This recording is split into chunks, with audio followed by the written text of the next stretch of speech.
but we are live. None, indeed. And you are playing Monster Hunter Rise. Sunbreak, yeah. The expansion.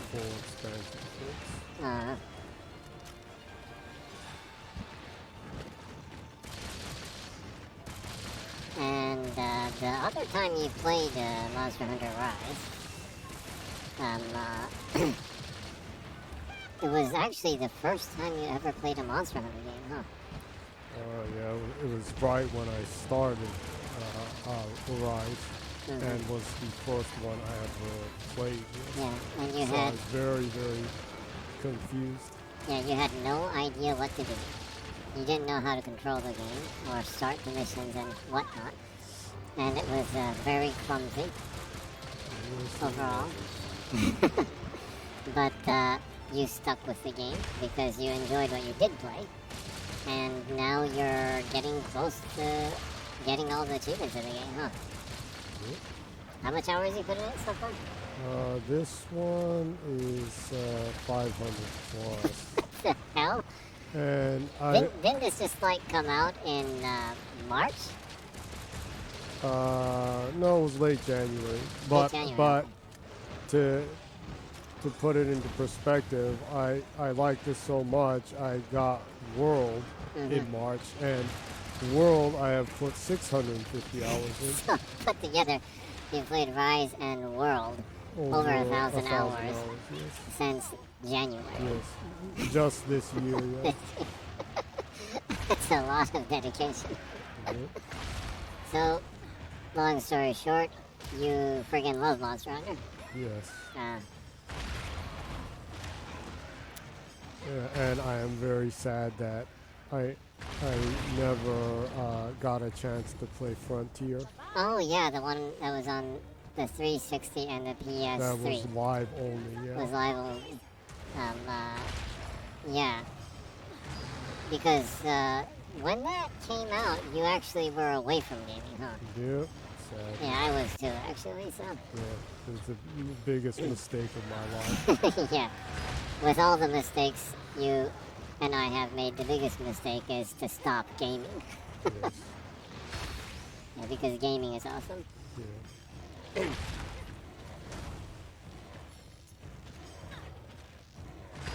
So, Yep. did you want to introduce yourself? Okay. Miss Jenny. Yeah. Jenny from the block. Miss Jenny from the block. I ain't got no blue, and I ain't got nothing at all. And I'm not even from the Bronx. So, this is Jenny. Yep. Streaming Monster Hunter Rise this week. And for entertainment purposes and just to talk shit while I play it, I'm not going to be doing any really difficult missions. You're just I'll just be doing high rank missions and kicking ass of ones that are uber weak now. With my end game Sunbreak armor and stuff. You just need to grind, right?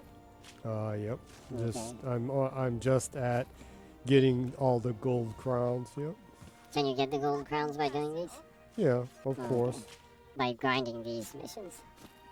High rank ones will give you gold crowns okay. too. Some of the monsters like don't come out at all in Sunbreak, especially the Apex ones. The funny colored ones. Not Apex Legend, folks. Not Apex Legend. And the funny voice or mechanized voice, the mecha voice you're hearing right now. You can call me Bourbon. I am the guest host every week. I am the guest host. I have been the guest host every week for a little over a year already. And you're kind of... Oh, what was that? Read that the story. Whoa. Awarded 1,000 1,000 large. large. Oh, that's cool. On this stream, you actually started off with getting a gold, a diamond achievement, rare. That has to be what was it? Lower than 5% or something? 10. 10%, yeah. Achievement. To get the No, and diamond. amazingly, I got the 500 master rank ones a while before that, so I had been doing the master rank stuff a while before that. That means. Is that counterproductive? No, it counts towards the 1,000 total also. Oops. Yeah. And you're kind of playing this because you wanted to show how much progress you've made in the game, and you want to just grind and show off a little bit. And also,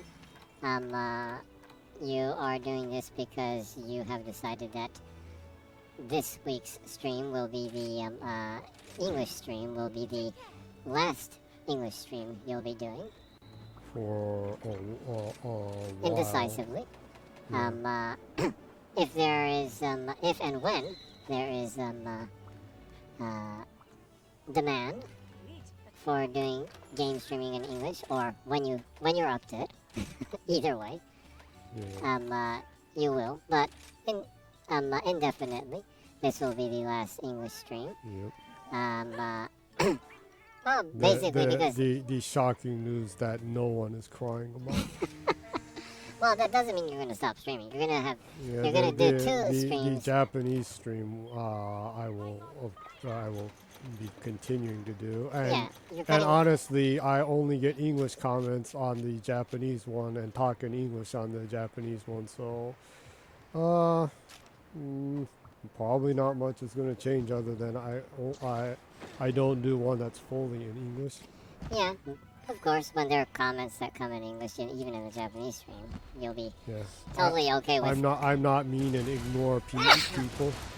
You're not like, if you talk to me in English, I will block you. You bugs. Yeah. And guess which bug was fired from his own fucking company? Yeah, come here. Funny little cockroach. Yeah. Funny little shit stain of a cockroach. Which is funny because he's like, I left because of creative differences or to pursue my creative interests. Well, like you made fucking anything for like the last 20 years. He barely made anything the last 20 years. But what's interesting is that at the very least, stuff I've seen in Japan, mostly everyone's like, well, I don't really think that's probably him willingly stepping down. That's probably a company decision right now. Because everybody hates him. Yeah, and he was kind of a PR nightmare. Recently, they got a former Nintendo executive to become the CEO of Platinum. It looked like they were kind of trying to clean up their image and kind of go back and I think tidy up their development pipeline. Because they were always kind of considered the mercenaries of game development. They would get jobs, any jobs they can just to survive. And that caused them to have either some games that were really great and some games that were like insanely bad. but Babylon's Fall, hello. But like sadly they've only been releasing awful shit. Well, Bayonetta 3, people liked the game, but the story apparently was rubbish. Yeah. And I forgot the name. That cop game. Astral Chain. Yeah, Astral Chain. People like that, but that wasn't Kamiya. That was I forgot his name. The younger director in that actually did a lot of the stuff for him. Nier Automata. Yeah. He was the one that did the combat design, not Kamiya. Yeah, that is X. Caviar was it that Yoko Taro was that? Was running? Yeah. I think so. honestly, the only reason why he even kind of worked with Platinum was because they hired a lot of the his people, former colleagues from that company in his studio. Yeah, and that studio itself, I think, had a lot of former Capcom employees in first place. So it was kind of like, natural kind of thing. And Yoko, being the Chad that he is, he likes working with people that he's familiar with. I like the fact though that he would always kind of shadow shade Kaguya. Yeah, he was because always polite. he was never he obviously made it pretty clear he was not friends or a fan of his brand of racist assholeism. Yeah, he was always polite to Kaguya, even in interviews or like engaging with him, but he was strangely distant at the same time. His politeness was very distant in a sense. So yeah, he I don't think he was too fond of his personality, probably. Well, every once in a while you saw him on Twitter saying that he doesn't block people that he doesn't agree with or meaninglessly block people as a joke or anything. Yeah, and Yoko, like I said, is a Chad, and he'll actually engage with people in English. And actually, even if he goes out of his way to try to engage with people in English, he'll apologize for his poor English and stuff too. And people are like, no, thank you for even acknowledging my existence. He's as much as a Chad as the guy that writes Vinland Saga. Yeah, he's a mega Chad. Both of them are ultra cool creators. But Kamiya is kind of like the opposite of those two people. And that's not like throwing shade at what he did, what he's done. I mean, I like Bayonetta, and obviously Okami is considered one of the best platformer games of all time, and Devil May Cry 2 is a great action game. So, not taking away from what he did, but that doesn't mean I have to think he's a great person. Right? It leaves a lot to think about that. Like,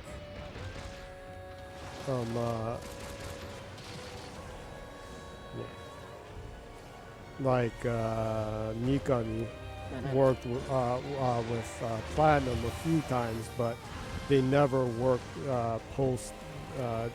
Well, actually, once with the Vanquish game, Yeah, and he never worked with them again after that. Yeah. Oh, we got a comment from our regular Meebo Rini Meebo, aka Meebo-san. The Nick Meebo-meister. The Nick Meebo-meister. And Meebo-san always leaves cryptic comments that are totally in emoji or stamps. So I will explain to you what exactly the comment is. It's a cat with sunglasses. Steve from Minecraft. Two creepers. Cat with sunglasses. Steve from Minecraft. Cat with sunglasses and one creeper. So we've got 3 cats, 3 creepers, and 2 Steves from Minecraft. So I would assume if you're surrounded by 3 creepers, it's probably doom is like inevitable. Huh. Yeah. So I don't know. Maybe Meebo-san saw you fighting these huge monsters and seeing this chaos. Put in a comment of evident chaos. That chaos is right around the corner kind of thing.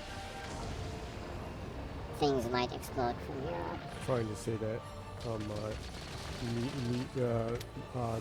Meebo-meister wants to kill chaos. Okay. Maybe. So, I guess if I would prompt that in the AI image generator, that would be Steve from Minecraft and 3 cats with sunglasses. surrounded by 3 creepers with an inevitable fate, explosive fate waiting for them. What you think? The hell? How the hell did that kill me when my armor's so strong? Oh well, this is like the highest difficulty one on the original one, so I guess the damage is really high, huh?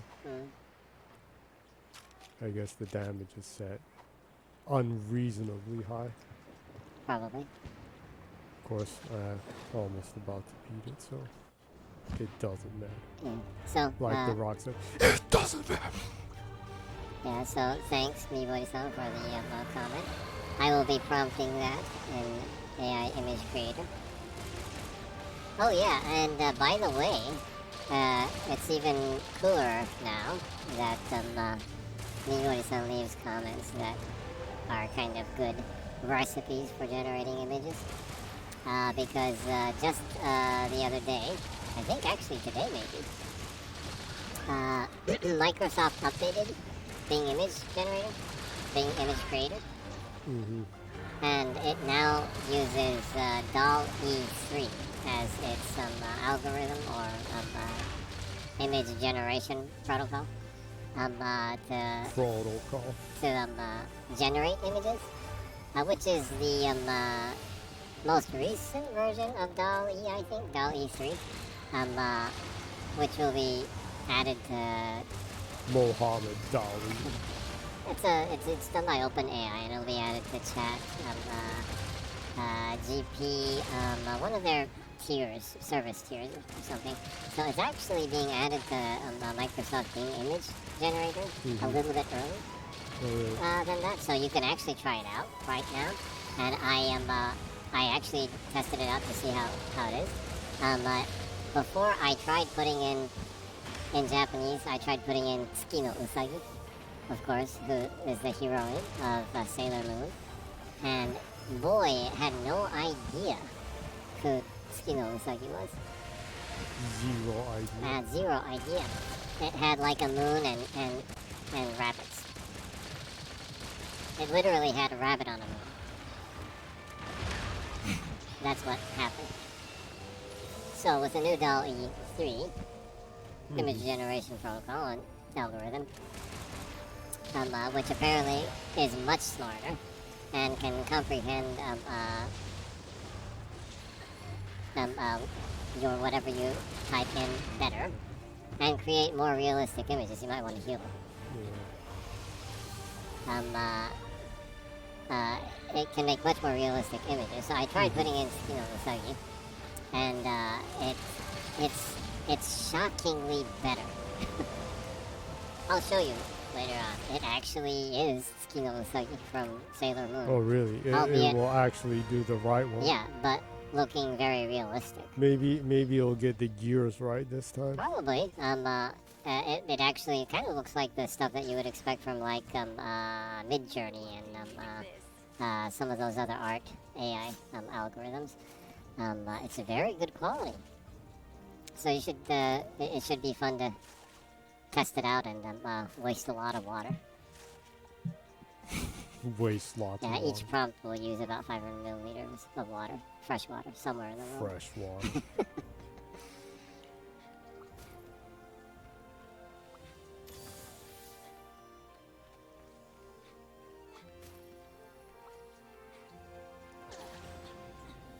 Or like the Who song, "Give Me Water," or somebody's dog. So it should be cool to try generating an image like that. Yeah. I'm interested in seeing if it'll make it look realistic or if it could be like voxel kind of graphics that you would expect from Minecraft. Voxel. Oh.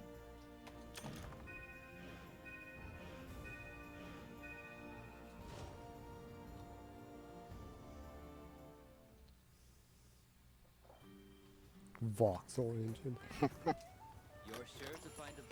So it's finally getting cool in Japan, huh? Yeah, finally. Which is nice. People are finally kind of wearing parkers and stuff like that, and long sleeve shirts, and not wearing shorts and sandals and whatnot.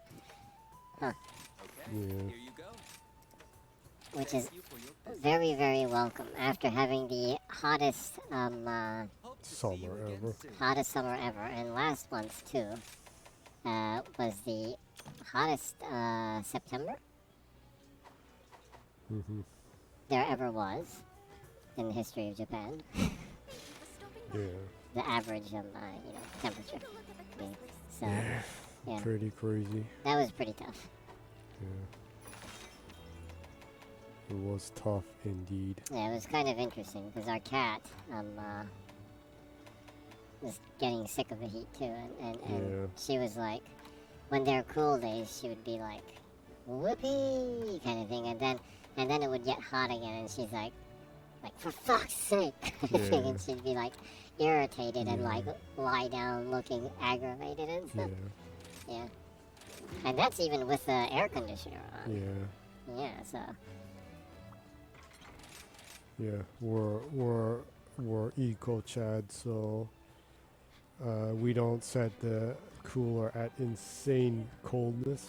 Yeah, we have cool sheets to make sure the cat is the cat is the most comfy out of anyone. We have those ice sheets you can cool your little kitten with. And we have a lot of them so that our cat can always stay nice and cool whenever she wants to. Yeah, it's hilarious because when it gets lukewarm, she demands a cold one. And she's like, "Yo, change the ice sheet." Yeah, she'll just like stand in front of it and not sit on it and be like, "Hello." Yeah. That's those subtle things that are hilarious about cats. Yeah, very human-like.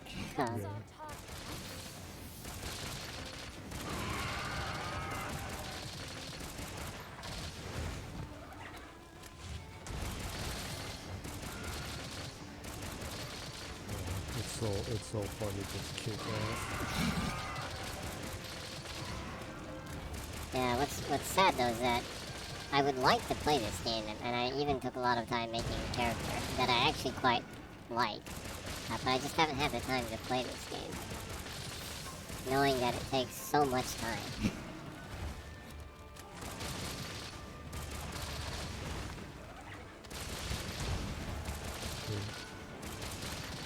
Also, I don't think I would use the gun, so it would probably be really, really hard for me. No, the other weapons are strong too. I just use the gun because it's pretty efficient. If you get really good, probably the bow and the longsword are the fastest generally. I'd probably just stick with the big ass hammer. Yeah, well, the hammers actually are really strong too. You just need to know what to do.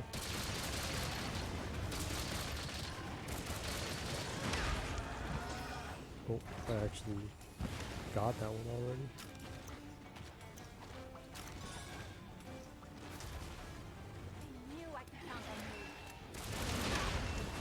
Oh, look at that. Its damage is a joke. Since you're so OP right now.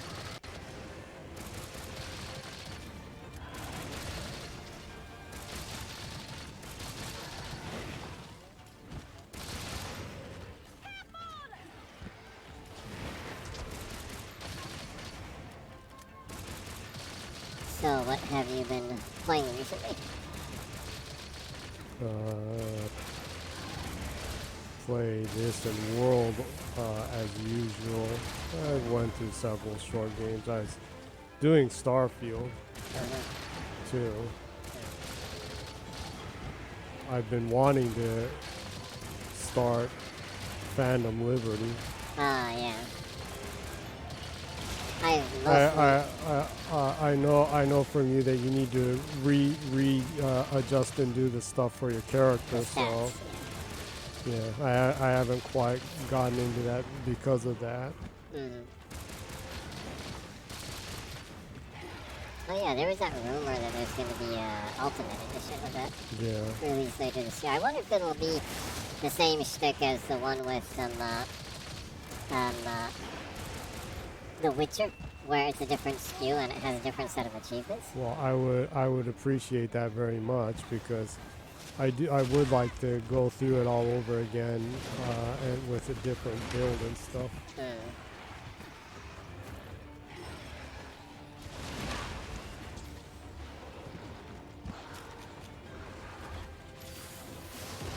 Yeah, I actually like the game so much too that I wouldn't really mind rebuying it and having it as a different SKU.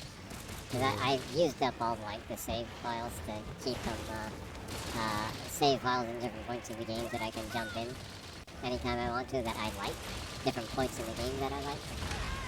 And recreating a new character from scratch, I'll lose a lot of those points again. So.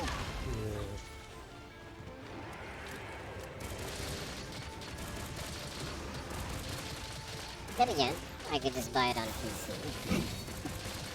Eventually. But you'll miss out on those oh so sweet achievements. Well, I'm not really an achievement hunter, so. It would be nice though if the Ultimate Edition was a different SKU and had different achievements. You know, they could definitely get more people to pick up the game again. Because I'm sure achievement hunters like you would jump onto it to play the game just to complete it again. So. Yeah. Totally, yeah.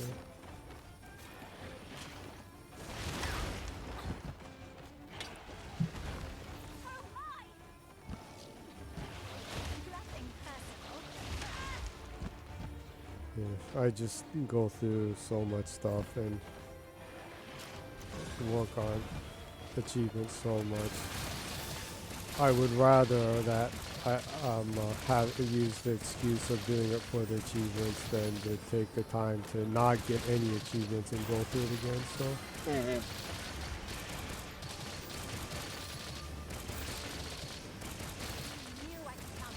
Because I would happily go through it again if I get achievements for it, so. Yeah. On my side, I've mostly been playing Cyberpunk, Phantom Liberty, and Starfield. Starfield. I guess you can say I play Dead or Alive Extreme Beach Volleyball casually. I need to log into that more often. Yeah. They give away a lot of free stuff in that. Yeah.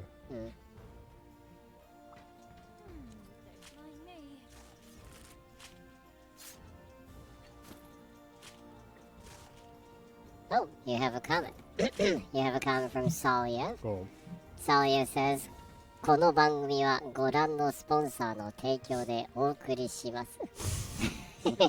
In Romaji. in proper. Very proper start for a program in Japan. Yeah. You generally get that at the beginning of almost every TV show. Yeah. Thanks for the comment. It's nice to hear from you, Salia. Thank you. Salia says, hi you two, how are you doing? Pretty good, I guess. The heat has finally officially died down. Yep. It's finally autumn. Yeah. For maybe like a week or so, and then it's probably going to be cold. Insanely cold. Yeah. Because actually Japan is pretty cold, huh? Yeah. Overall. Unless you're living like in Okinawa or something. Yeah. Yeah. And how have you been doing, Salia? It's nice to hear from you. And welcome to my show. Yeah. Salia says here it's still summer. Oh. Damn it. Thank you for your business. Well, I hope summer decides to quit sometime soon in Spain. Yeah. summer needs to retire. Yeah, we need to retire summer on that side of the world.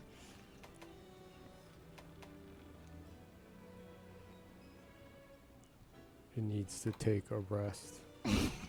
Yeah.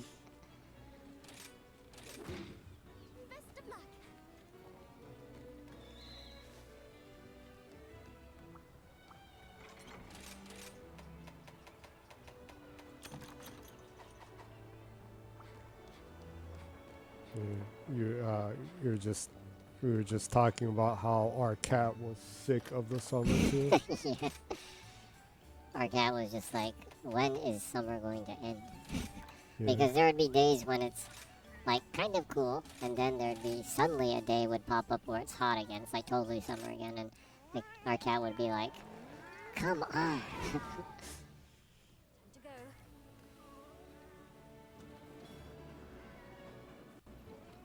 Zalia says, I'm fine. I've been trying to come in on stream time, but my term has started and it is during stream hours, so I couldn't be here. Oh. Tried sending a message on Twitch to tell you that nothing bad happened, but you have those disabled. But as is a holiday here in Spain today, I wanted to drop in and tell you all this. Oh, well, thank you very much for taking time out of your holiday to tell us this. Yeah, I think Janice has those settings off just in case, probably. Yeah. It's probably okay to turn those settings on, though, but... I guess because I've never really gotten anything or like that, so... You just had it off just in case, but... Yeah. Well, actually, I might have never even adjusted those settings. Oh, okay, well... Some settings, I don't even know exactly what they do or how they function. Uh-huh. Well, I guess after the stream, Jenny will go in and change the settings so she can receive comments freely, huh? Yeah. So sorry about that. Yeah. Or you could set it to receive comments only from people you follow, kind of thing, and follow Salia back. If you want to be careful, you can do that. I don't know what the settings are for that because actually I'm not running anything on Twitch over here, so. Salia says, oh, no worries at all. I understand it perfectly. It was just a meme that I tried to speak to both of you, but I couldn't, no problem. Yeah, well, it's okay. It's not actually a problem on this side. Like Jenny said, there isn't really that much engagement in person, so it's probably not an issue. Also, both of us have pretty thick skin and aren't really bothered by stuff, actually, so probably not an issue. Yeah, so that's kind of the gist of things where we're doing pretty good, and yeah, it's I hope you do good on your terms and everything. Yeah, again, thanks for taking time out on a busy time of the year for you. Yeah, always appreciated. Yeah.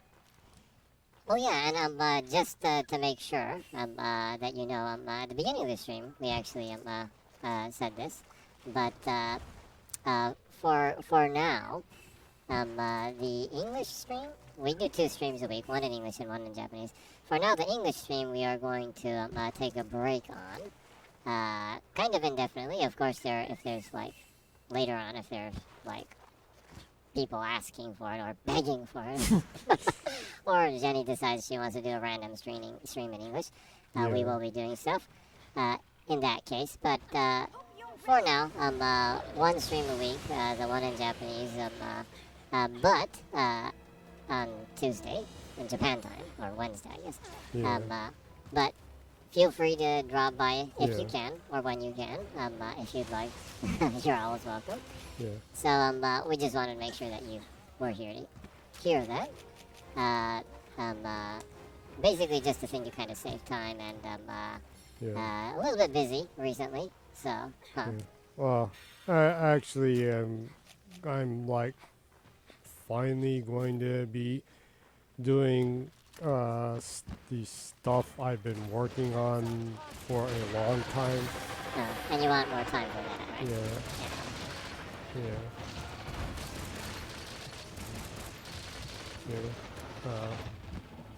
right? it may not seem as so, but I am like a low end designer. So, low tier. yeah, I'm a low tier crippled designer. So. What the hell? Okay. Well, Xavier says, oh, okay. I didn't know you had to stream in both languages since every time I drop in, you switch to English. Oh, yeah. Oh, yeah. Well, actually, that's how we would want anyone to feel, actually, because we're just. Sally says, don't worry, I'm studying to become a pro crappy web designer. Okay. Well, so I guess we're kind of on the same page in that sense. Yeah. Well, I'm rooting for you. Yeah. And, so yeah, we, Sally is on the same page. Yeah, so, it's, we, if there's a comment in Japanese, of course, we'll reply to that in Japanese. And if there's a comment in English, we'll try to reply to that in English as best as we can on either one of the streams. So it really isn't an issue, actually. Yeah. Well, actually, I do stream in Japanese, but the year plus I've been streaming, I've never once gotten a Japanese comment. So interestingly, of course, Mibori-san seems to understand what we're saying in Japanese, so I assume that the person is either Japanese or bilingual person that understands Japanese well never. The only time they have ever commented was about the Tetris movie. Oh yeah, when we were talking seems to be that was one of the few things. Yeah. So yes, well, Jenny, considering that most comments you get are cat emojis, I wouldn't call those English either. I guess so. Yeah, was it? The emoji was created in Japan, right? I think it was Docomo is the start of emoji because the PHS mail system was the beginning of emoji, and it was called emoji in that, so that kind of became the norm everywhere. Yeah, there was a designer, an engineer designer that actually designed that for easy texting and stuff, originally for PHS phones. Yeah. That Docomo made. It was actually like a big enough pull that people like bought the Docomo brand PHSs so that they could like use those emojis. Yeah. Because the mail function was really crappy in the beginning. Yeah.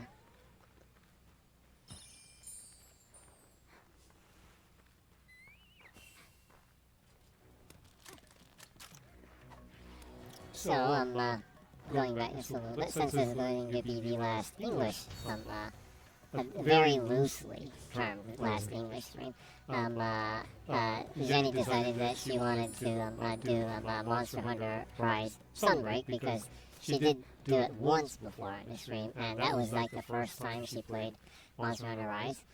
And first Monster Hunter game period. Ever period. Yeah. And she had no idea what she was doing, so and long story short, she learned to love Monster Hunter and spent more than 1,000 hours playing Monster Hunter World and Rise Sunbreak, Iceborne put together.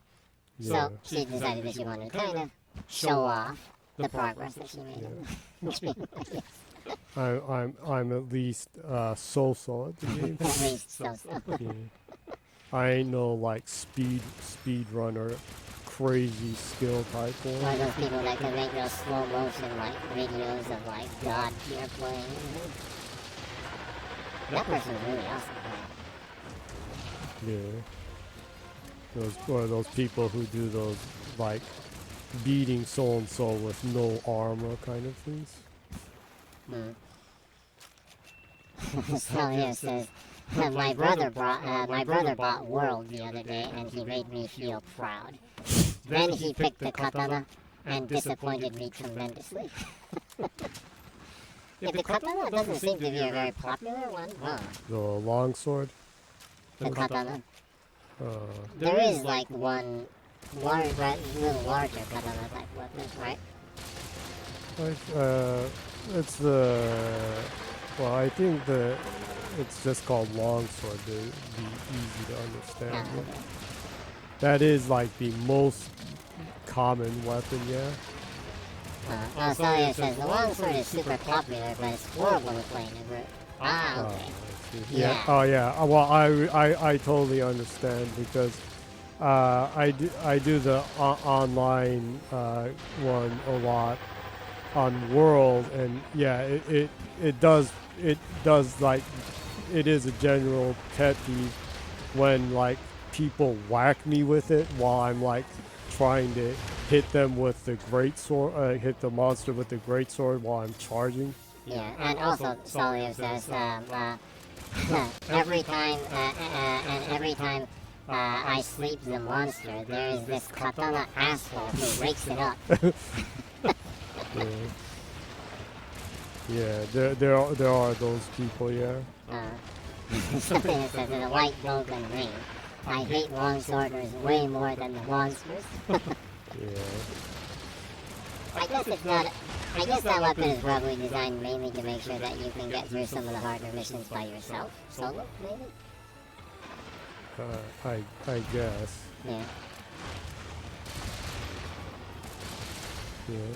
When I started the game, well, Rise, I was using the hunting horn, and some of the monsters, and well, actually, when I reached the original end game with the Ibushi and like that, and it was flying around, I just couldn't hit it, so I started using the heavy and light bowgun, and kind of strangely, after I got World, I started using the great sword.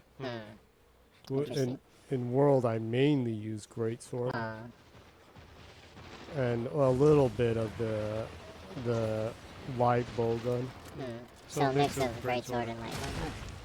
Yeah. Okay.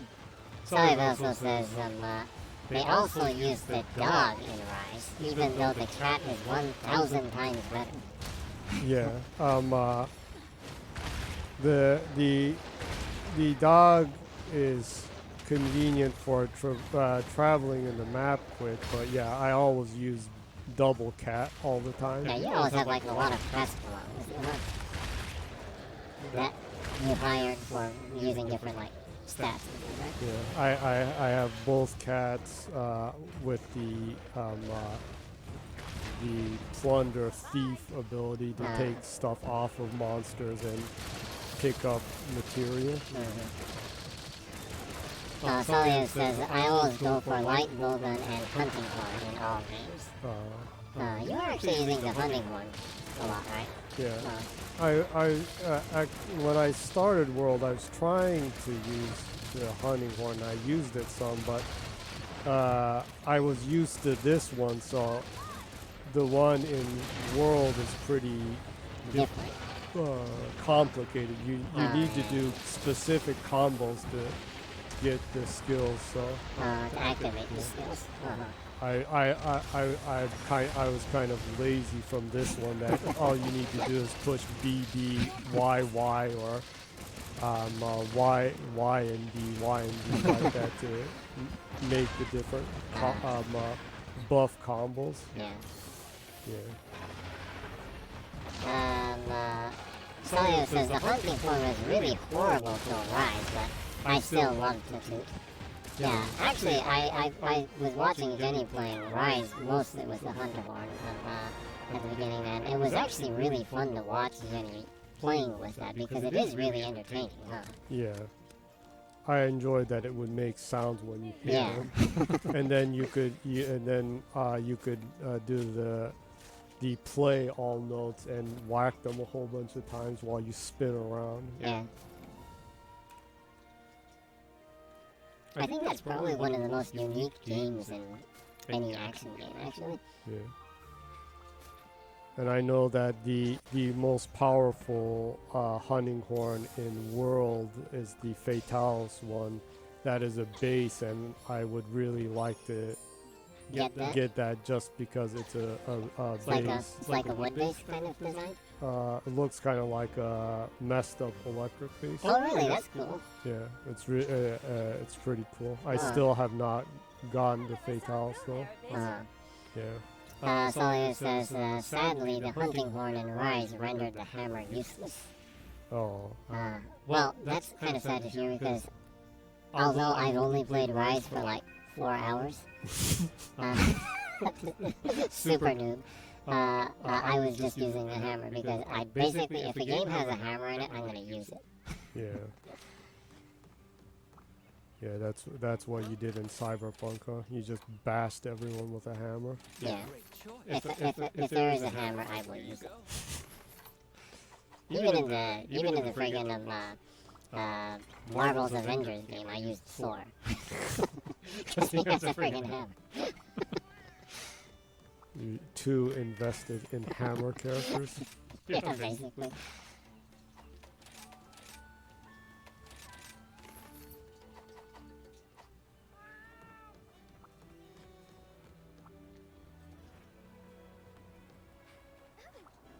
Your spirit shines bright. Here's the list of quests.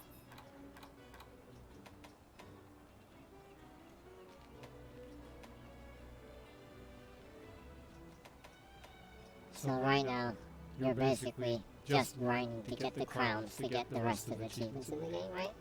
Yep. That's about it, right? Achievement-wise. Yeah. I guess you got to that point pretty fast then, huh? Now, I'm a quest reception. I Because I've seen some people that were like, played over 1,000 hours that don't have all the achievements Hesitate to or trophies. And you were saying you're like 500 hours into this? Yeah. Of course, it might take another 500 hours to get the rest. Yeah.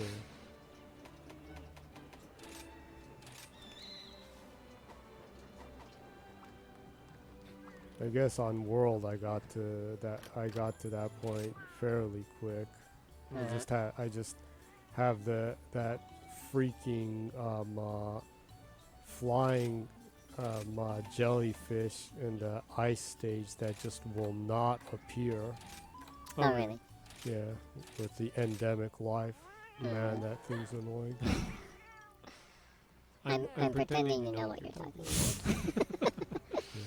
Well, I mean, even if you play the game, it's meaningless unless you're trying to get the achievement / trophy for capturing it.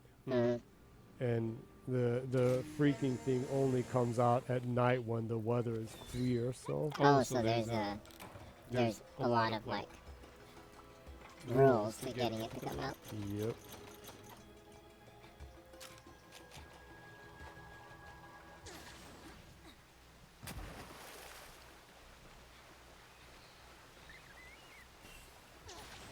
Yeah, I guess kind of going back, but way back, I guess. But I guess kind of the biggest bummer on Tokyo Game Show was that they didn't announce the next Monster Hunter, huh? Yeah.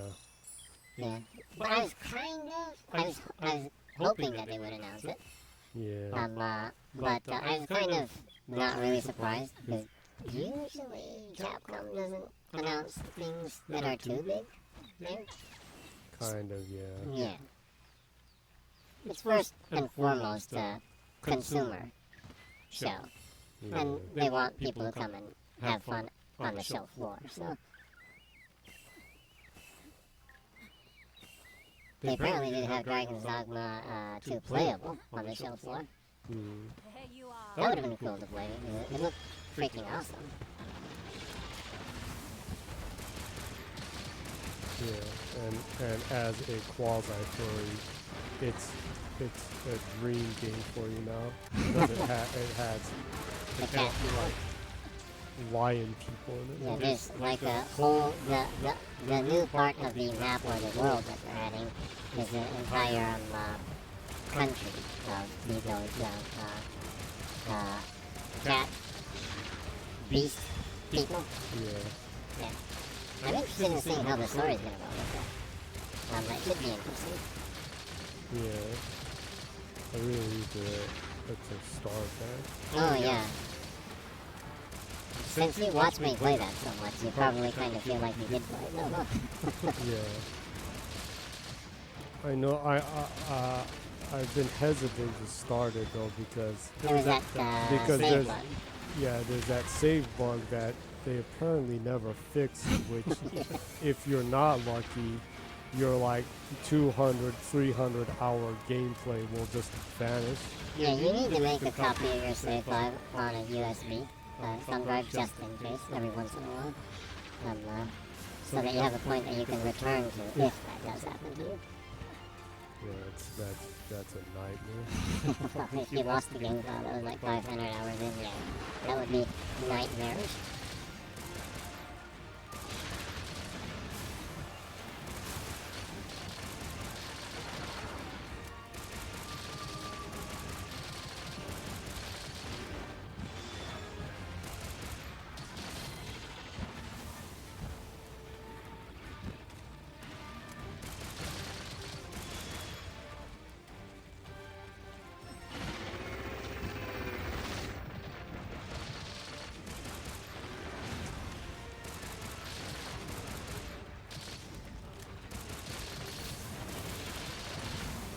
With the case with Monster Hunter, I assume they'll announce something, I don't know, close to the 20th anniversary next year maybe.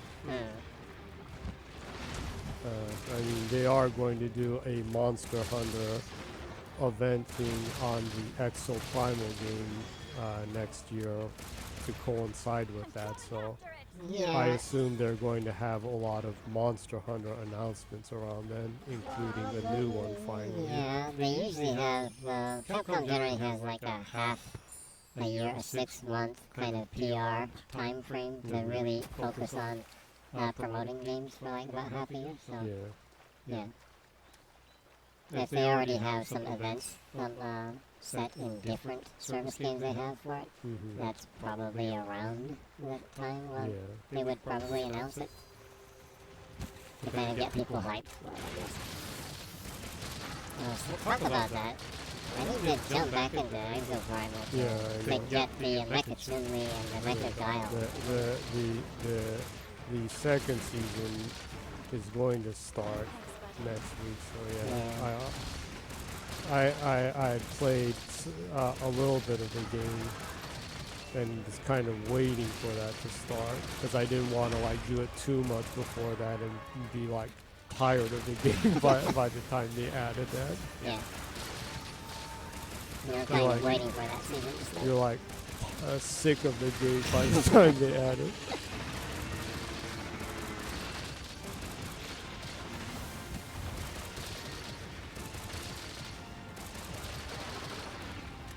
Do they also have Mecha Can? I don't. They've only said Mecha, Yu, and Guile and Chun-Li. Yeah. I'm a little disappointed they haven't said anything about a Mecha Can. Personally, I would have wanted to see a Mecha Makoto, but Not a Mecha Rainbow Mika. well, either one of the two. Those are my two favorite characters. As someone who loves macho women. Well, no matter how weak Rainbow Mika was in Street Fighter 3, I would continue to use her. Well, hey, I like professional wrestlers, so for one. Yeah, so.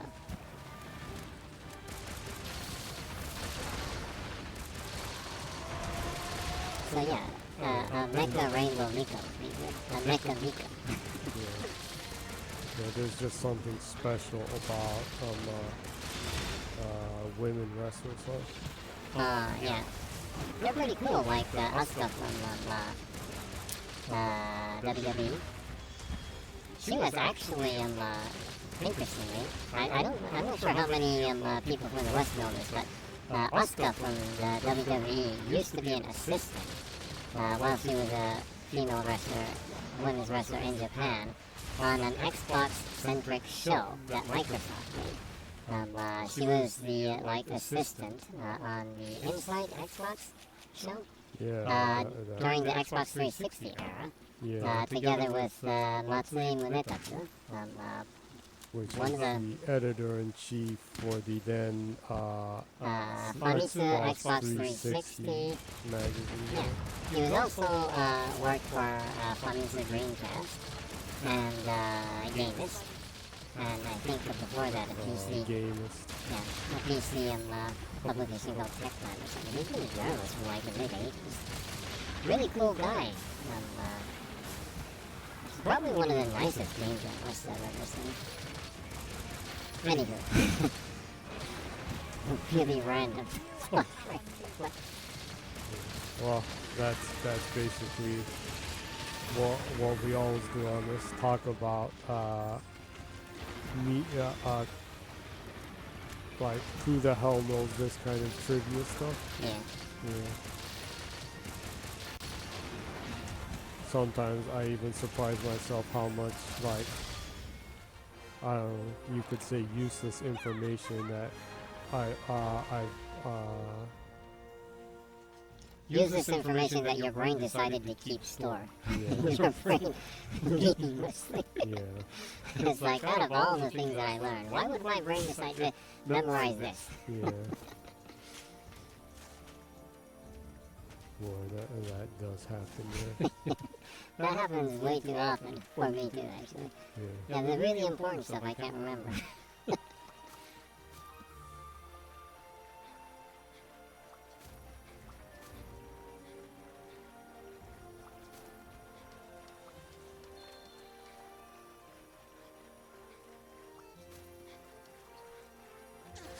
So funny and entertaining to just be able to easily beat these ones that were so much of a hassle. At the beginning. Yeah. I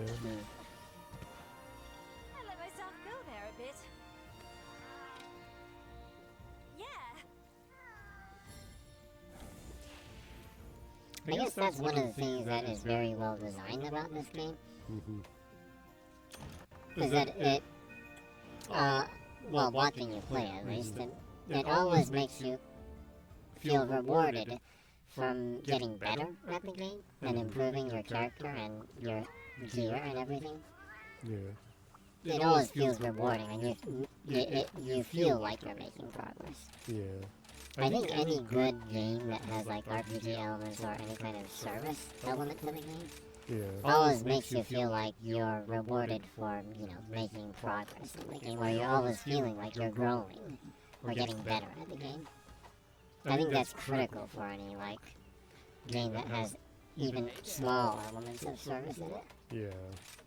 A great choice. I think that's also what the downfall is for like almost all application games. Application social games, yeah. Yeah. They continue to add so much shit that you get eternally debuffed, and you need to use money and stuff to catch up or stay up with it, and it just gets tiring and like boring because The like games that you no matter how much time you invest, it just doesn't matter. yeah, the gacha games, right? Yeah. Yeah.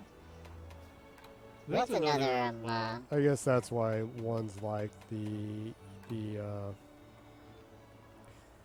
Pokemon Go, and I'm probably sure the Monster Hunter Now one people like.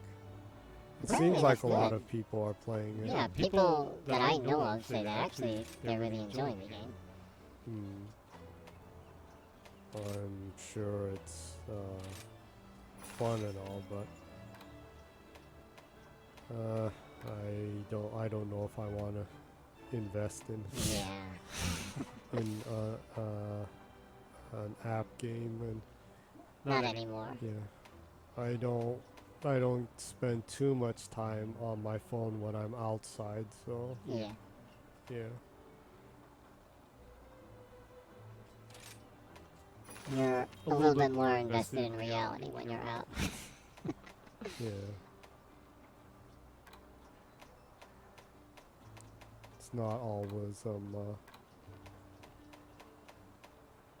too convenient or great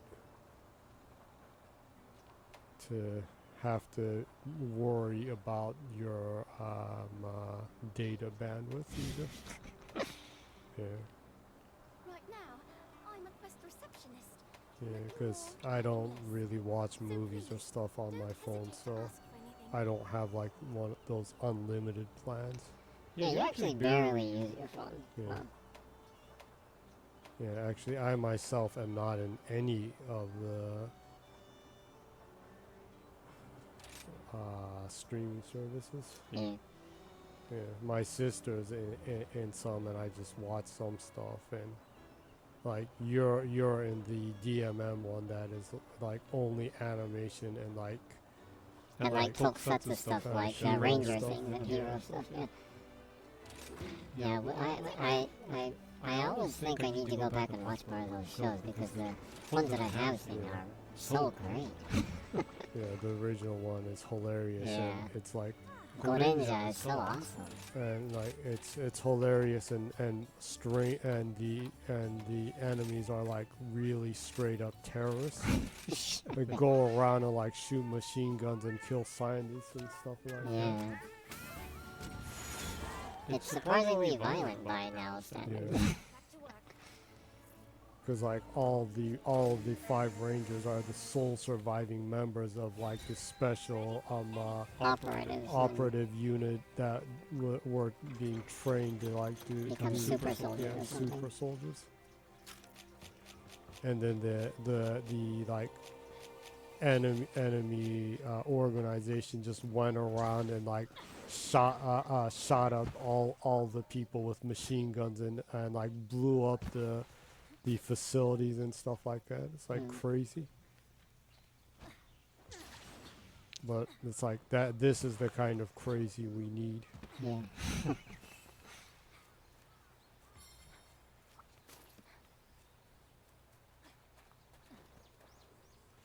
Sweet. Yeah, I'm kind of like sick of the Hollywood thing of like, but bad people are good too kind of shit. It's like, no, man. I just want bad people to just be these evil like asshole. I don't even want them to live or survive or like that, and just want the good guys to get rid of them and blow them up or something. I don't want my morality to be questioned Yeah. when bad people It's like, are but suffering. what if the bad guys are good? Like, shut the fuck up. There's a lot of that recently, huh? I really don't like that. Yeah.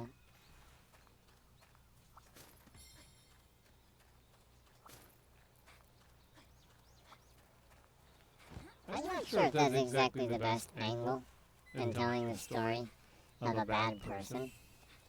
I think there are different ways you can achieve that effect without trying to without making the bad guy seem like she has like traits or a past that gives them a little bit more humanity or you know, make you feel like they actually might be a good person under all that evil kind of thing. I think there are better ways to achieve that than actually making those people, the villains, be like that. Yeah. Like you can use characters that they're close to as a vehicle to kind of get people invested in, you know, like, well, what happens when even bad people are punished severely, Yeah. kind of thing. I don't think making the bad people seem like good people is the best way to do that. Yeah.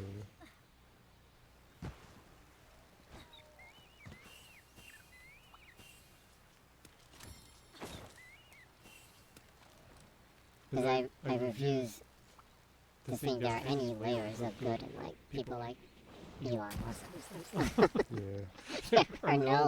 There are no layers of good in that motherfucker. Yeah. Yeah. I don't need that. But what if Hitler was a good guy kind of shit? Yeah, absolutely fuck no.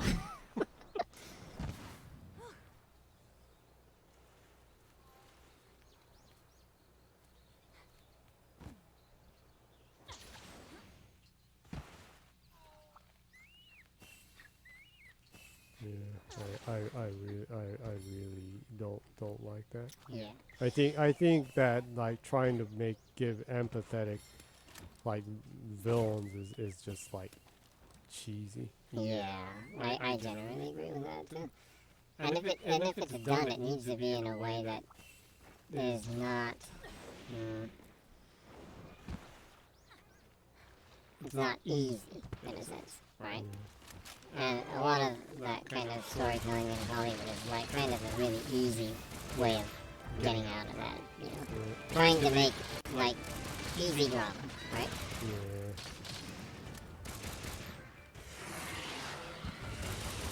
Personally, my favorite villain of all time is Hirayo Slugger from JoJo's Bizarre Actually, Adventure. I was gonna talk about that just right now. Yeah, and As an example of that, bad people do not need to be good.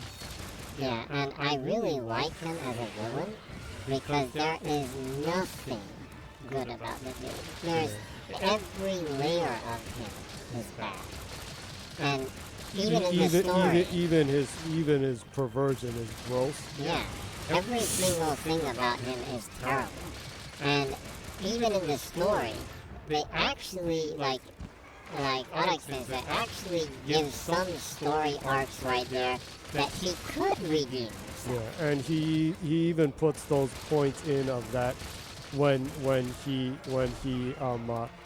does succeed in running away and changes his face and is pretending to be A different person. He got a totally new start, clean slate. has a He wife has a that wife loves that him. loves him, a family. He has in a way stability, and he finally has the only thing that he thinks he wants, and that is a quiet and peaceful life. And he throws that away because of his perversions and because he is just a genuinely evil person. Yeah, I like that about the character. yeah. And, you know, I think that that's personally my favorite villain in anything because he's not trying to make the character someone that you can sympathize with. Yeah. I also think in that aspect too, going in that same line, like the Hero Academy's All for One is a exceptional character in the fact that there is nothing good about him. He's like just pure evil and only cares about himself and only wants to manipulate and control people.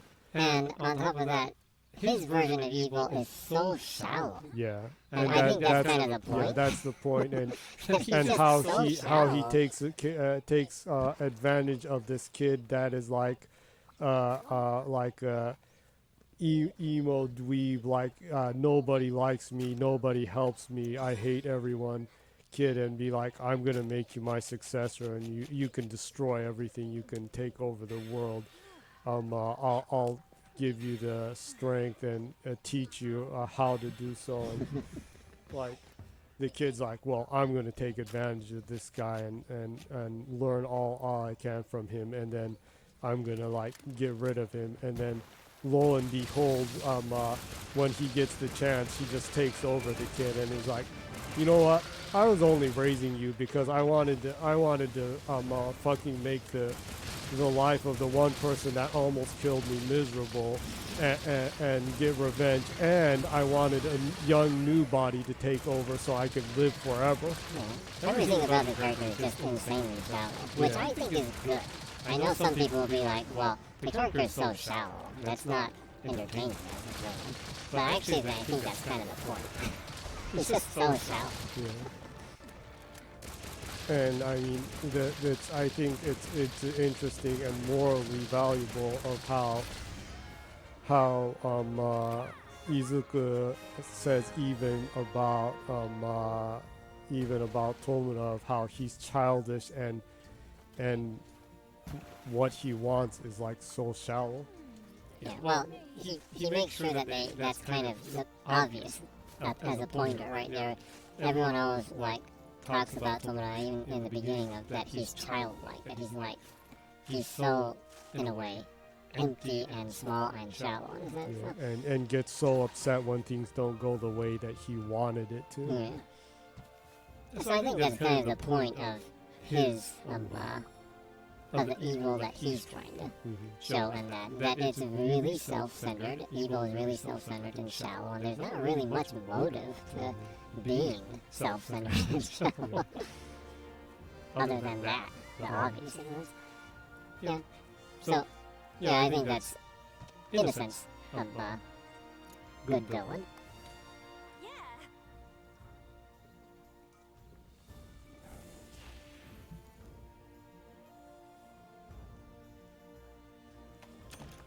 And if you go by the same thing of JoJo, Dio is also a good villain in that there's nothing good about him either, but he is a master manipulator.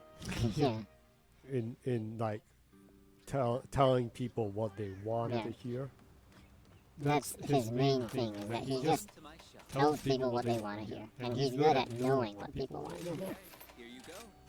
Thank you for your And that's always been his thing since he was a kid. Yeah. He told the adults around him what they wanted to hear and take advantage of them. Yeah. And also with JoJo, if you go along with that again,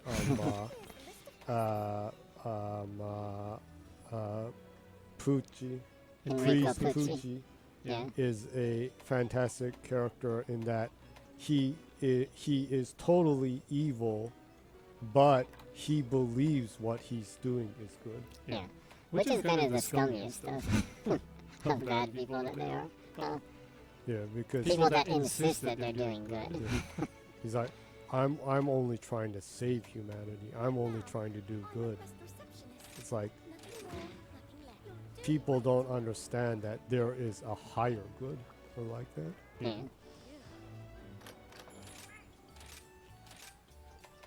JoJo is kind of chock full of good examples of villains. Huh? Yeah, I think that heavily has to do with Araki Hiroshito himself being a huge horror movie. Yeah, I think so. that in a way, to have a good horror movie, you need a good villain or a good vehicle for why someone is doing something evil. Yeah, but at the same time, you don't want people to feel sorry for the murderer in a horror story. That kind of kills the direction of everything, actually. The story or the motive for all the characters kind of fall apart if, like, the main murderer protagonist is like, but he has this, like, sad backstory kind of thing. It's like, no, that's not an excuse, right? Yeah. No, what you're saying is like a massive criticism of conservatives' spin on Carl Rittenhouse. He's like, but he's this fucking loser, virgin dweeb that thinks he's God and is a racist and wants to cleanse the world of people who actually have sex and get ass, and he's such a loser that nobody even wants to talk to. Yeah, that's like one of the most bizarrest things I've seen come out of America. Like, and like these conservatives are like crying. It's like, oh my God, this child is such a fucking loser. I so relate to him. I want to kill PLC too and cry in court that I'm innocent or whatever, and kill people and say and pretend like I'm a victim. yeah. That's the kind of worst kind of evil there is in the world. Yeah. What's that motherfucker doing? Seems like he's even failing to become a racist Leader or something. a racist cop. Yeah. Yeah, he probably has so little of a brain he can't even get through that exam that any racist can get through. Yeah, I'm sure he'll eventually be a cop. No? Yeah, he'll probably be like a child rapist and like be shot by like someone, and people will be like, oh my God, what has happened to our hero? Look at what society did. Yeah. Look at what society did to our racist hero. Yeah, maybe. This is a pretty long story arc about evil. The conversation. That's not evil. That's just stupidity. Yeah, To call someone like that evil is rude to evil.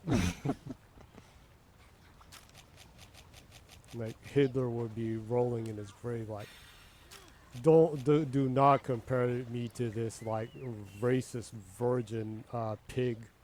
But of course. I actually duped and convinced the whole fucking country to go to hell just to fight some kind of like convenient evil to cover up our economic problems. Yeah, well, and then you know, there's a proverb in Japan, dozoku, like dozoku kin. That's the same type of people end up hating each other. So if he did, I would assume that they're both kind of the same types of people. Just people that are just really, really small, self-centered, and just take advantage of people and don't care about the well-being of anyone other than themselves.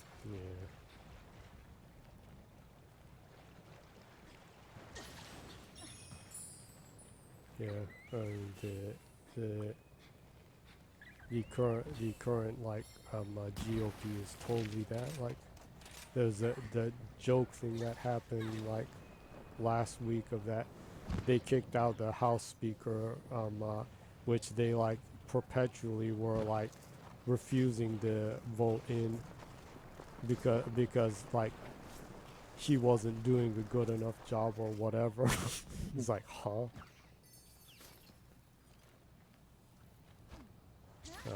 I guess there's not a lot you can expect from people who want a convict to run for president. Yeah. That's just like pathetic. Yeah. It's not even sad.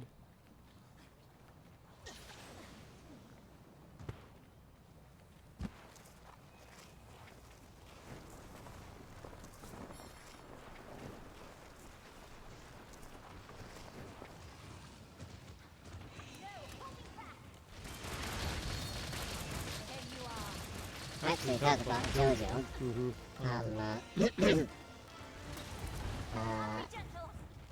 JOJo's Bizarre Adventure, All-Star Battle, our remaster.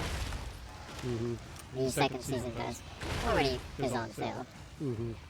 The first character that was added was Abacho.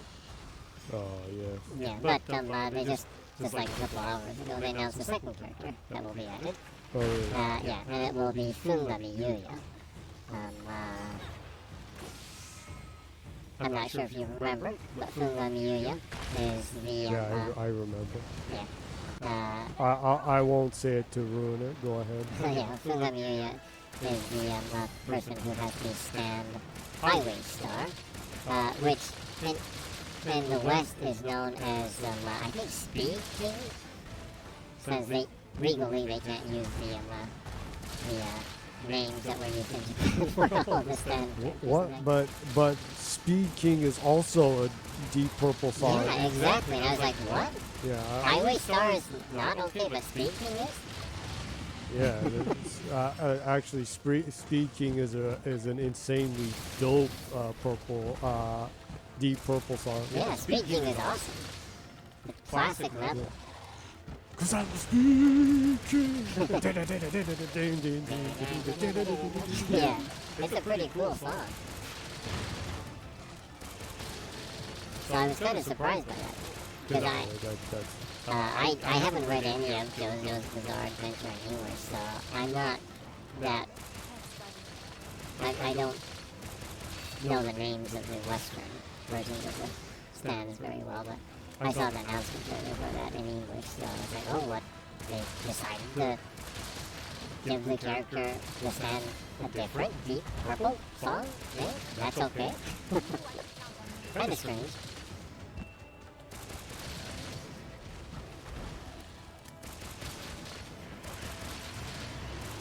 Didn't Speed King on the same album Burn? I think it's That's also Highway on Star? Burn, yeah. I'm pretty sure it was.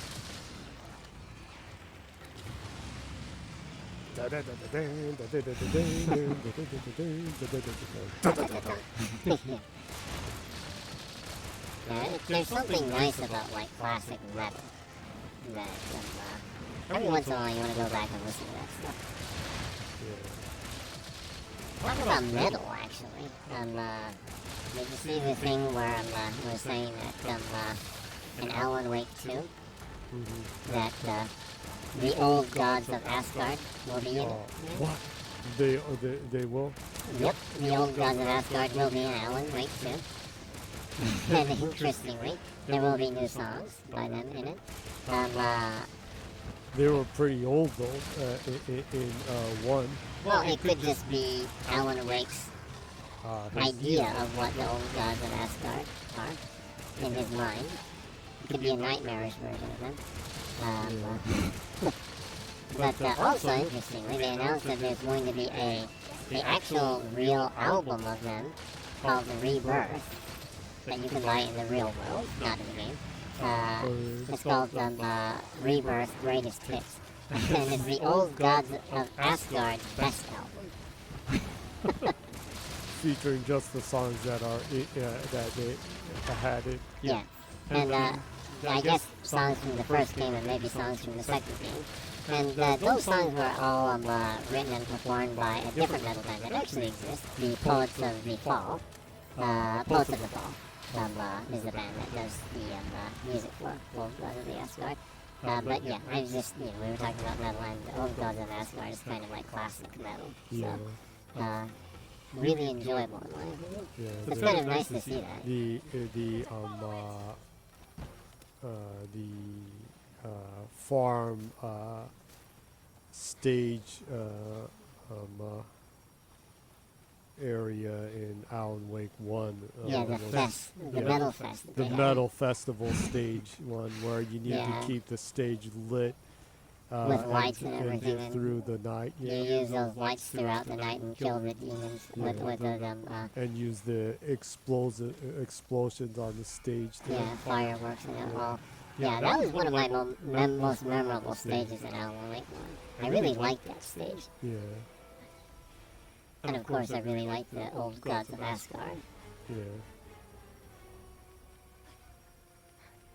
Overall, that area of the game I enjoyed. Going in there to the asylum, insane asylum area, or the rehabilitation clinic. Yeah, I personally like the part in the beginning when you first meet them where he asks you to play Nielsen's Lime and Coconut. and the other one's like, I hate that song. Like, why do you insist on playing it? Like, I like that song. They're arguing, and then you play it, and like the guy goes to sleep. Yeah, I like that part too. I guess Nielsen's Lime and Coconut song is one of those songs that people would be like, they either really like it or they really don't like it. It's a good choice for that passage as a song. I guess there's something about us, there's something Norse about that song. Maybe.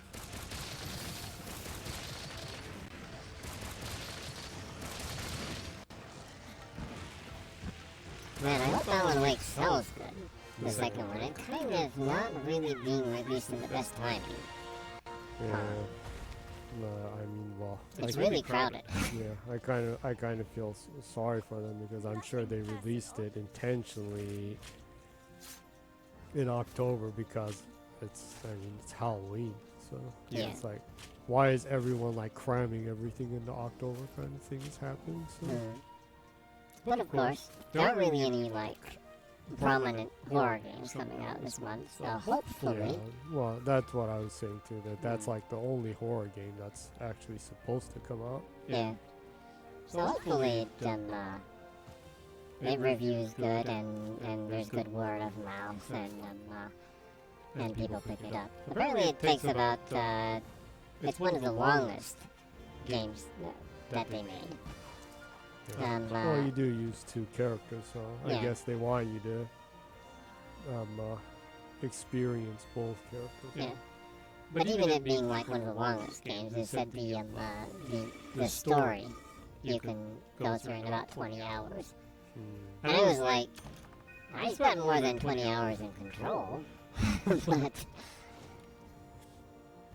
but of course I spent so much time reading everything in that game. You actually read through all the stuff in the game. You're sure to I guess if I didn't read anything, I could get through that game a lot quicker. Yeah. Okay, here you go. Actually, I also really saw it enjoyed said that if you set the aim to auto, not manual, it makes the game a lot faster. Oh yeah, well, yeah, I would assume so. I wish you good fortune. Also, I would assume that it also takes a lot of fun when you away from the game, but... What? It's just the dolls rarely come out, and like you have to get all of those dolls. Oh, really? You only get them when they have the lottery thing in the store. Thank you for your patronage. Thank you for stopping by. Would you like to try an anomaly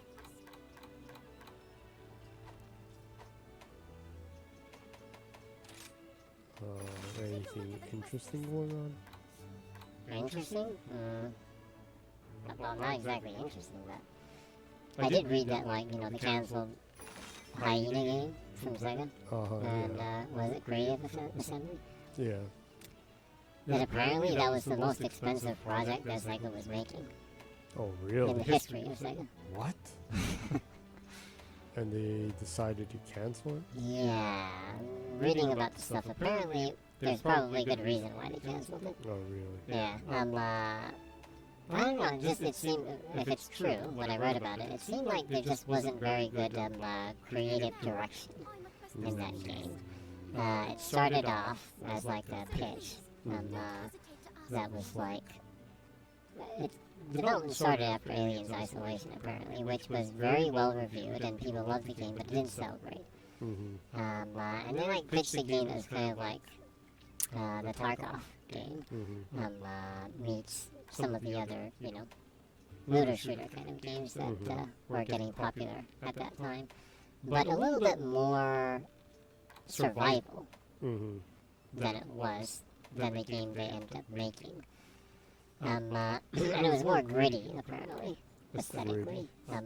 Like, you know, future kind of NASA punk, gritty, survival, PvPvE kind of stuff that was a little bit more, you know, I guess grounded, maybe? That actually sounds cooler than what they announced. So it was supposed to be like cyberpunk. No, maybe in space or something. But apparently...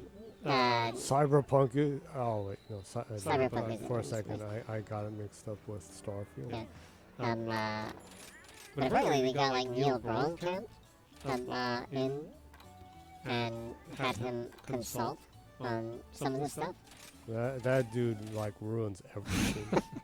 And apparently he was the guy that introduced the idea of, well, maybe a dystopian future where everything digital kind of becomes defunct and the only valuable things left are actually physical things that exist, like VHS cassettes and like memorabilia and things like that. And so people are that's just fucking lame. and people are fighting over those like relics kind of thing. And that's kind of the direction that the Hyenas game went. That guy ruins everything. But still, apparently that happened because the original creative directors didn't have much of a vision. And they kind of asked for consultants, I guess, because it kind of seemed like it wasn't really going anywhere, I guess. And then they relied on that concept too much, I guess. If it's true, some of the devs that were working on it were saying that even after that, some of the creative leads seemed like they didn't really know what they were doing. So, I don't know. Kind of seems like a game that was set for Doom and from the get-go, maybe. Probably. Yeah, but anyways, I mean, Alien Isolation is a cool game. They probably should have allowed them to stick with stuff that they were familiar with, rather than I'm sure they started that when it was like, ooh, Fortnite is popular. Let's make something like Fortnite, where like everywhere was like that. Yeah. And then everywhere failed at that. I mean, you can kind of argue that Fortnite is failing. Maybe. So, I don't know, right? Anyways, it seems like it just kind of was destined to fall apart, which is kind of sad because Creative Assembly is a cool studio. So. Like I said, that guy just like ruins everything. I wouldn't put all the blame on the Creative Assembly. I'm sure a lot of the blame goes to Sega that was managing the entire project. I know, I'm just saying that concept just sounds dead in water. Yeah. But And like I said, he just ruins everything. Like, I mean, when I heard that. I mean, I'm not a fan of the game, and I didn't know much. But when I heard that he was directing that Gran Turismo movie, I knew it would fail. I was like, what? Like that dude that almost like killed Halo. Well, the short film apparently was the short footage apparently was good, but. Yeah, but he was gonna have like Master Chief be this like have an evil twin and whatnot. Yeah. Like the fuck, and it wasn't even gonna be Master Chief either. Well, I don't know. Maybe he's like one of those directors that is too hands-on on the story when he's not a good storyteller. Yeah, like I didn't see it, but like watching the trailer, like Chappie, please. He's good at directing action. I'll give him that. But he's probably not the best storyteller. I didn't see it, but like someone I knew saw that Matt Damon was said that was just like really like cringe too. Yeah, but some people actually really like that. Was it District? I forgot the name. You know, that's District 9, which was like his first full-length movie after the Halo thing fell through. And I mean, I remember that my mom is a huge sci-fi fan and like that, and she saw that and she said she really hated it. And probably hated it because it's like a mockumentary of like some kind of alien invasion like thing. And then probably it's like, I don't know, that Matt Damon movie too apparently is like really like self-righteous and stuff. And like, depending on who sees it, it rubs them really in the wrong way. Well, maybe. But, I don't know. I can't really comment on anything I didn't watch, so. And there's also the failed Aliens movie he was making, and then like Ridley Scott was like, dude, I'm making an Aliens movie, piss off. And then Ridley Scott steps in and ruins Aliens. Yeah. Well, Ridley Scott has not been sane for like the last 20 years, so. Good director, though. Well, used to be. He's like senile and shit. I mean, the dude's like fucking like 90. Yeah, I and, and like he that like really like shitty like medieval movie he made that like bombed in the box office, which ironically was Matt Damon again, was like, what? Yeah, this sounds like an entertaining movie if it was like 1990, and it's like so old and like 90s cliche and like that and unimaginative, and then he was like, no, fucking kids like all spend their time on smartphones, and like, dude, it's like 2020, not like 1970.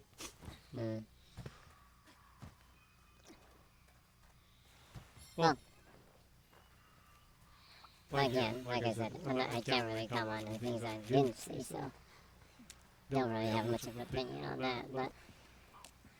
But I do think in the creative process that there should be more chances given to younger people overall. And this includes the game industry. Too many older people kind of take credit for everything, right? I think young people should be given more of a chance in the creative process, in the creative direction, actually. So I think that's one of the reasons why like the indie scene is cool, or there's a lot of interesting ideas, at least, in the indie scene. Because you have a lot more younger people testing stuff and like trying to push boundaries and exploring and being passionate about what they do, kind of. It's hard to take risks when there's so much money, like, being poured into something, so I guess that's another angle of it, so, kind of hard to say.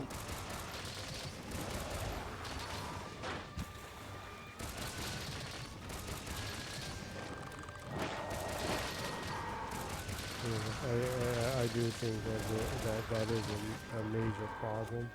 Yeah. And that's why I do think a lot of interesting games now are indie games, is because they take risks. Yeah, definitely.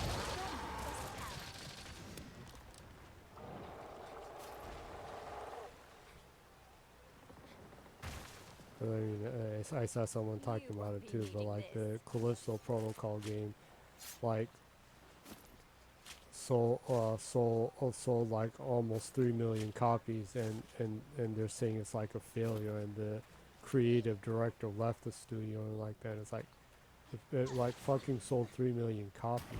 The hell? It's like like they're aiming way too high.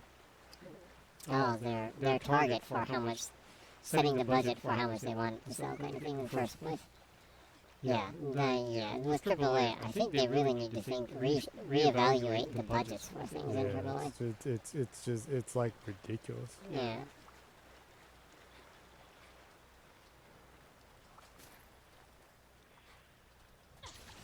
I do think that's genuinely a serious problem with the game industry. I think in that sense the game industry can learn a lot from the movie industry, because that's kind of one of the, roadblocks that the movie industry hit a lot earlier than the game industry. Yeah, well, unfortunately, it's kind of still in that thing, though.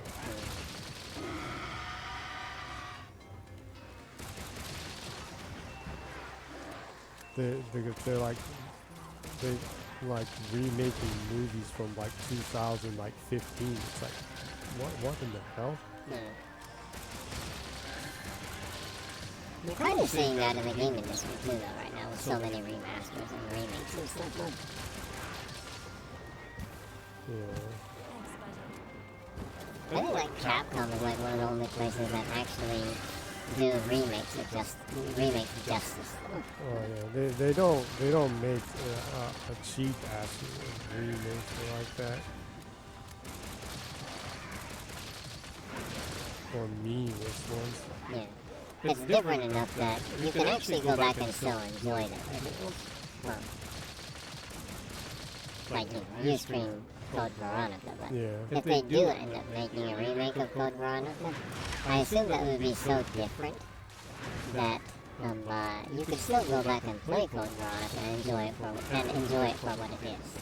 Yeah, I mean, like, 2 was successful because they went out of their way to change the whole play mechanics of the game.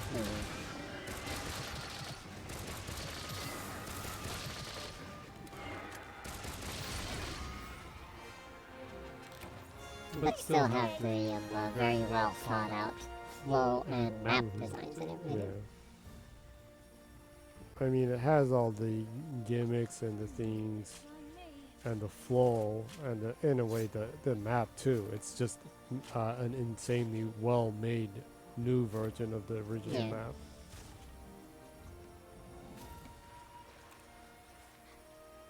Man, I wish like Rockstar tried as hard as Capcom did for their I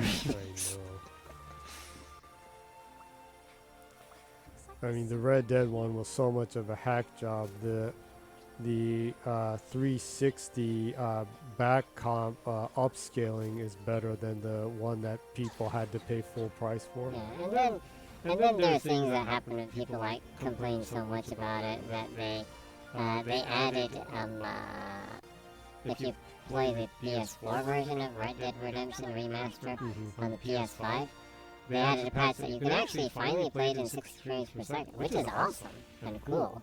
But that's not there for the Switch. And of course, then the Xbox version, which is the 360 version, that is in native 4K, of course, doesn't have the double frame rate, so that's left in a 30 frame per second limbo. It's just like, I don't know, it's everything kind of feels strangely half-hearted for them. Yeah. I don't see why they couldn't have that running in 60 frames per second on the Switch, even if they like bring down the resolution and stuff. I know, that's really bizarre. It's such an old game. I think they'd be able to nail that frame rate. You'd think so, yeah. Yeah, it's just weird. Well, half-hearted. Yeah, totally.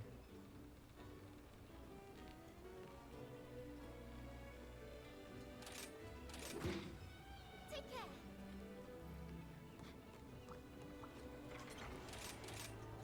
It's like the whole thing with the strike. It's like, do we need writers? We can just have AI write everything. I think not. It's nice that that finally ended, and like it seems like the writers got a deal that To go. seems like they seem like they landed in a good place with that one. Yeah, they got a deal so good, Netflix decided they needed to raise the price again. Yeah, I guess. It's like, oh, we're actually going to pay people, so we need to raise the price Yeah, again. we refuse to lose money, so we're gonna ask the consumers to pay for it. We also refuse to lower the wages of the executives. Yeah. Kind of the same thing happening with, like the Unity ordeal. Yeah. And, also, I guess the same with Unreal. I mean, like, Tim Sweeney gets paid so much, and he wasted so much of Unreal and, basically the Fortnite money on personal crusades against Apple and everything, that he wasted so much of the company's money that they had to fire like 900 people. But also refuses to take a cut out of his salary. Come on, man. How stingy can you be? It's not like you won't have a place to live if you like got normal wages or something.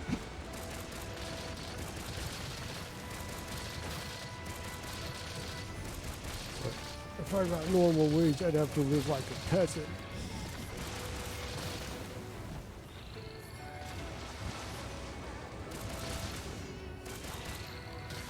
Like these people's concepts of a normal, pretty good life is like a peasant or something. What? I have a house and one car? I'm not gonna live like a peasant. I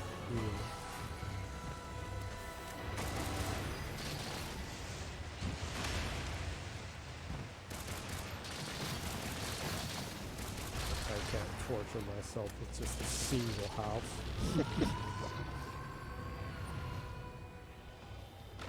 I don't know, maybe these people think that, like, they're chosen or something, and with them having so much money, they can do better for the world or something. Yeah, like I like how Elon shit's thing is like I need to have 600 children so they can all be like inbred leaders of the world. Yeah, it's like trying to make a white supremacist Nazi army just with his children or something. And then he's like, "Oh, I've become estranged with so my children. It's so sad." It's like, yeah, you're the one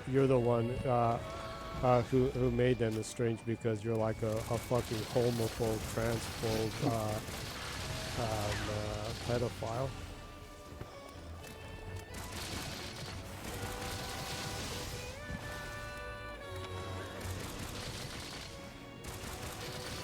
I guess this will be your last battle for tonight, huh?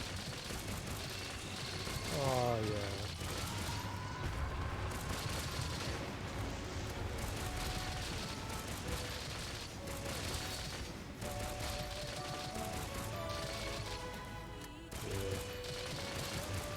kind of sad to think that I won't be able to talk shit like You this. can rant about it. But you can do that in Japanese if you want to. Sadly, it had the only thing that's translated in Japan about his stupidity is how much he fucked up Twitter. Yeah, people hate him for that, but not for like the general evil human being that he is. Well, in that case, I think it's shallow to call him evil. He's just like a petty, like pedal creep. I think that's evil enough. Well, a petty pedal creep, Nazi sympathizer.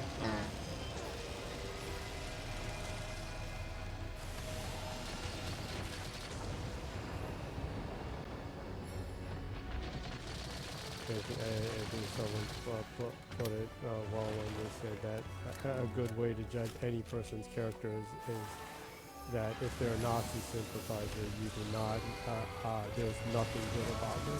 Well, I think that's a very good scale to judge a person's character. It's a very obvious scale. I don't see how someone like that could have any, like, good. I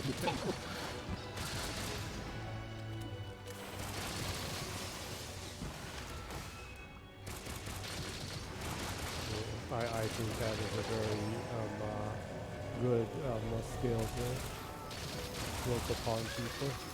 Yeah. Like the other day, there was like this like right-wing march or something like that in Japan. And like these right-wing alt-right ultra-nationalist people marching with the imperial flag. We're also like carrying like the Hakenkreuz flags and stuff like that. So it's like, oh, okay, well, okay. I think that kind of sums up all the alt-right people, right? Yeah. There's like really no excuses once you like start waving that flag around. Yeah, I think I said it before, like that on one of the older streams, but it's always kind of interesting and yet perplexing that like these really like alt-right people, and especially it's perplexing, and I you could say ironic or that whatever, that they are always Nazi sympathizers. It's like, yo, you think you're any different than the Jews during World War II? You think like the Nazis were like, well, we hate Jews, but you know we love Asians. Oh yeah, and that's it. And you're talking about people like that in Asia. Yeah, it's like Yeah. I don't get like it's like, well, like I told you, it's like I don't know what it is, but it seems like some like each of the ultra conservative factions in each Asian country think, I don't know if they're white. It's like, well, we're the most white out of Asians, so we're Nazis too. We're part of the 1,000-year like millennium like empire, right? Well, I think that kind of ideology kind of even surpasses I don't know, racial, ethnic identity, even, probably. Well, yeah. They probably lose their identity after a certain point when they kind of sympathize with that kind of ideology. So What was that? I did see, and I talked about this to you before too, but there is the serious problem in America where Hispanics and blacks are becoming neo-Nazis and Nazi sympathizers. It's like, well, there is a it's group like, of people like that. Huh? it's like, weird. it's like, and like a lot of people in the Proud Boys group are Hispanic. It's like yo, dude, do you even remember where you came from? That's really weird, huh? It's like people now being like it's like being Hispanic and you're a Custer sympathizer. You know, that Custer dude really got a raw deal. It's like wall, like the shit stain was taken out of history books because it's known that he was just like a Native American massacrist and racist. There's nothing to feel sorry for him being like executed by the Native Americans. Yeah, but at the same time, I do think he should stay in the history books as a bad example, though, too. So I don't know. That's kind of problematic too in itself, too. No. Yeah. Well, that's a dual-edged blade. Then they actually need to teach critical race theory. I guess so. And all the like ultra-conservative GOP people are like critical race theory. This is racism. To imply that a cishet straight conservative human being can actually be racist is racism. Yeah, well, like a white person complaining about critical race theory is, you know, I hate to use the word snowflake, but I think a white person complaining about critical race theory is the most snowflake thing in the world. No, I think you can call the word that I invented that no one uses is they're boom flakes. Boomer flakes? Yeah, but they're boom flakes. Boom flakes. They're so entitled they're flaky. They're shaking with their entitlement that they're like flaking everywhere. Yeah, they're like dandruff. Yeah.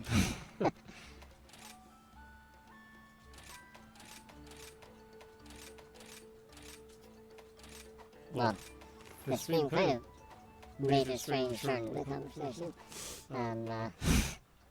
It's actually supposed to be game stream, but it's supposed to be whatever the fuck it is. So whatever, I guess. Please take your time. Well, go through game news. I don't want to not go through game news at the end. Well, it's like, See you again soon. well, no, that's fine. We did talk about stuff like, you know. Well, you can talk. You can talk about game news. What this is going to be the last one for a long while. At least the stream in English. Yeah. You'll be doing Japanese streams on 0 o'clock Wednesday, Japan time, every week. So, and everyone's welcome to the party. Well, so yeah, there's like not really a lot. I kind of covered basically everything. There wasn't a lot happening this week. Well, apparently the Activision Blizzard King buyout. Well, Microsoft is targeting Friday the 13th to finalize it. Oh yes. Strange. Friday the 13th. Peculiar day to target to finalize it. I guess maybe they thought the entire thing was horrific. The entire process of it, maybe. Maybe it's an inside joke or something. Probably. Yeah. Anyways, I'm happy that I don't have to talk about it anymore. Yeah. I don't really care about not only that, you don't need to talk about Jimbo anymore either. Oh yeah, well he's leaving. I'm confident they'll find a better leader.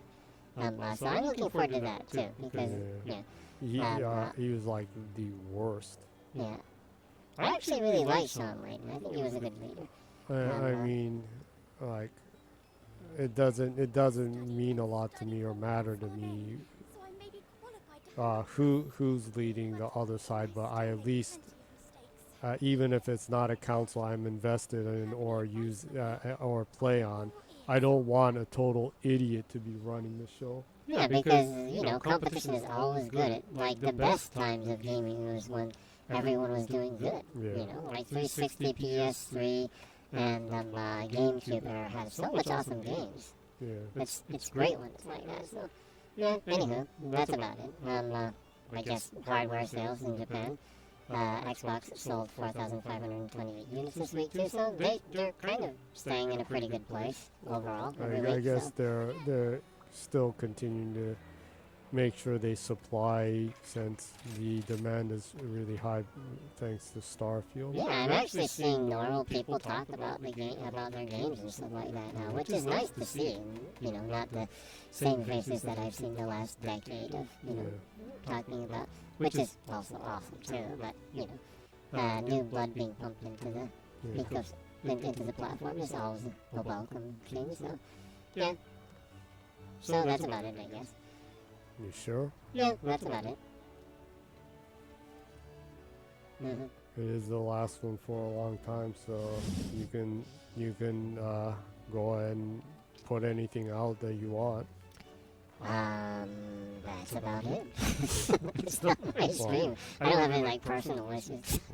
Well, I'm just trying to be considerate. Oh yeah. Well, yeah, it's not like you're gonna stop streaming or anything. I mean, you're still gonna be streaming every week, and anyone who drops by, Saliev, Mibori-san, BJ, and any of the regulars that drop by, they can leave any comments and stuff, and we'll engage with them. So yeah, and I'm pretty sure the comments will perpetually stay as cat stamps and English, so yeah, probably. So, you were able to grind, and you actually got the achievement of slaying 1,000 master rank enemies. Well, 1,000 large enemies. Yeah, at the beginning of the stream, so that was cool to unlock that at the beginning. So that was an overall successful stream. Good way to close the English stream. Momentarily, you can come back and do English streams when you want to, any time. So yeah, it will be more like sporadic kind of thing. Yeah, it will be more sporadic. Yeah. So you can go ahead and close the stream for this week then. All right. Stand with my cat buddies. And your awesome gear. Yeah. Well, thanks to everyone who came by. It'll be the last English one for a while.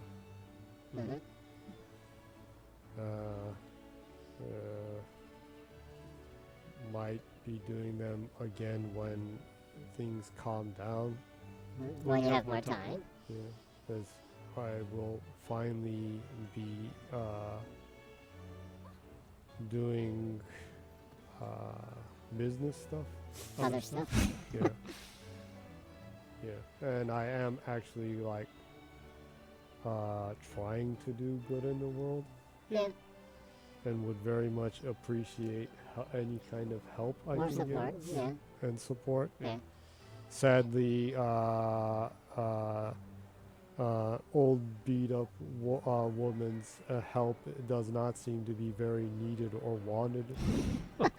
But like I kind of always cynically thought and have felt in life, that you need to be someone to get stuff done. What? Yeah, because people don't wanna help a nobody. But you can be a help till you become a somebody, I guess. Yeah. But in my book, everyone's a somebody. I enjoy those people the most, actually. Yeah. Well, so I'm gonna. Well, you can still see the Japanese ones every week.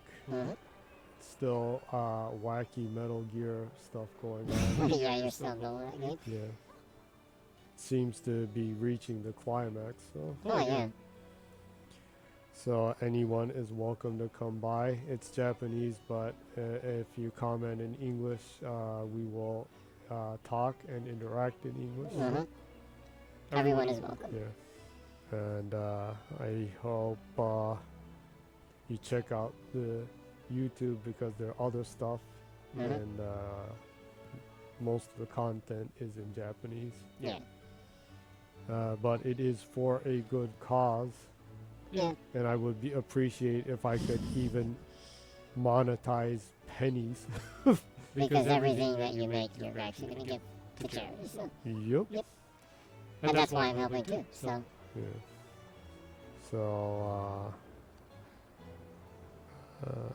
I'll come back when things settle. Well, the English ones will come back when things settle. And hope everyone who does come back. Okay. And also new people too. And until then, good night and keep smiling. Awesome. So, this is the last English stream that we have been doing for a little over a year. 0 o'clock Saturdays, Japan time. But English streams will come back kind of sporadically when Jenny either feels like it or when Jenny has more time or when I have more time. Till then, every week on Wednesday, 0 o'clock Japan time, we will be streaming games in Japanese, but everyone is welcome. We're bilingual, so anything in English is fine too.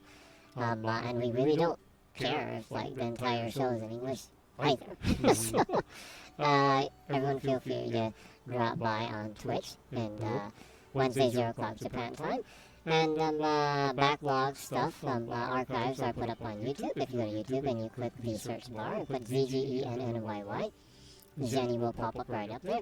A like, a subscribe, and a click to the notification would be greatly appreciated. And thank you for your time, and thank you for hanging around. Everyone is appreciated. Thank you, Mibai-san. Thank you, Saliev. We do not take people using their time to hang out with us lightly, and we really appreciate that. All of you are awesome, and hope you have a great weekend, and hope you have a great week.